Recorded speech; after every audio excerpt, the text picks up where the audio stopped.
17 तारीख ওটা ওদের দাঙ্গা করার দিন। वेस्ट बंगाल में फिर से रामनवमी की शोभा यात्राओं पर हमले हुए कि ये लोग जब शांतिपूर्ण तरीके से निकलने वाली शोभा यात्राओं को ही सुरक्षा नहीं दे सकते हैं तो बहन बेटियों को, सामान्य नागरिकों को क्या ये सुरक्षा दे पाएंगे। ममता के गढ़ में रामनवमी पर फिर हुआ बवाल तो सीएम योगी ने सामने आकर ममता दीदी को दिया करारा जवाब। पश्चिम बंगाल में एक बार फिर से रामनवमी के दौरान हिंसा की घटना देखने को मिली। बंगाल के मुर्शिदाबाद में रामनवमी की शोभा यात्रा के दौरान झड़प हुई जिसमें कई लोग घायल हो गए। मुर्शिदाबाद के शक्तिपुर इलाके में शोभा यात्रा पर कथित तौर पर पथराव किया गया जिसमें कम से कम 20 लोग घायल हो गए। बताया जा रहा है कि शोभा यात्रा के दौरान ही एक विस्फोट भी हुआ जिसमें एक महिला घायल हो गई। पश्चिम बंगाल के मुर्शिदाबाद से कई ऐसी वीडियो सामने आई है जिनमें देखा जा सकता है कि लोग छतों पर चढ़कर शोभा यात्रा पर पत्थरबाजी कर रहे थे।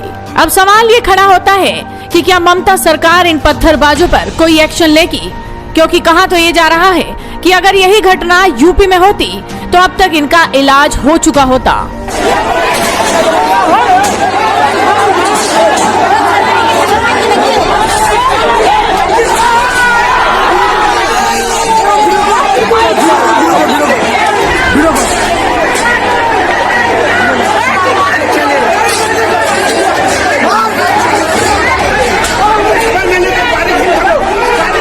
इस घटना के बाद मुख्यमंत्री ममता बनर्जी सवालों के घेरे में आ गई हैं कि आखिर कैसे वहां पर पत्थरबाजी हुई जब हर जगह रामनवमी के मौके पर शांतिपूर्ण जुलूस निकल रहे हैं, तो वहीं बंगाल में इस तरह की घटना ममता सरकार को सवालों के घेरे में खड़ा कर रही है। अब इसी घटना को लेकर उत्तर प्रदेश के सीएम योगी आदित्यनाथ ने ममता सरकार पर बड़ा हमला बोला है।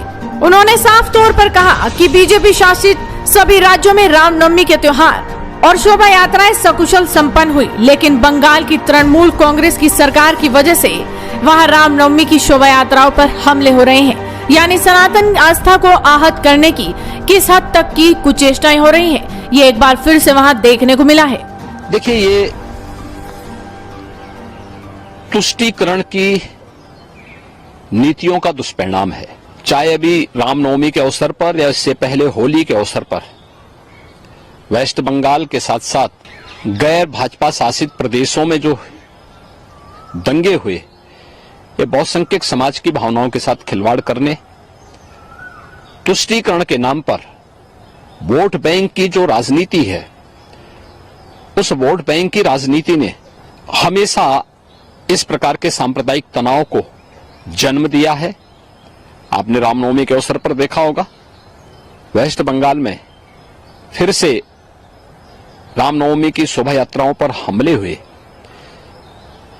ये चिंता का विषय भी है और साथ साथ देश के लोगों के लिए एक संदेश भी है कि ये लोग जब शांतिपूर्ण तरीके से निकलने वाली शोभा यात्राओं को ही सुरक्षा नहीं दे सकते हैं तो बहन बेटियों को, सामान्य नागरिकों को क्या ये सुरक्षा दे पाएंगे। और ये चुनाव सबसे अच्छा अवसर होता है जब हम इन तथाकथित सेकुलर लोगों को, दलों को अपने मत से स्पष्ट संदेश दें कि नहीं, अगर हमारी भावना के साथ खिलवाड़ करोगे, अगर सुरक्षा में सेंध लगाने वालों को प्रश्रय दोगे तो फिर हम भी उसी प्रकार से तुम्हें चुनाव में जवाब देंगे। बता दें कि लोकसभा के पहले चरण के चुनाव में पश्चिम बंगाल की 3 सीटों पर मतदान हो चुका है। इस दौरान भी हिंसा की छिटपुट घटनाएं देखने को मिली, लेकिन रामनवमी पर हुई हिंसा को लेकर तमाम पार्टियां ममता सरकार पर सवाल खड़े कर रही हैं। फिलहाल देखना होगा कि इस मामले पर क्या कार्रवाई की जाती है और ममता सरकार क्या ऐसी घटनाओं को रोक पाएंगी। तो आप इस वीडियो को शेयर कीजिए।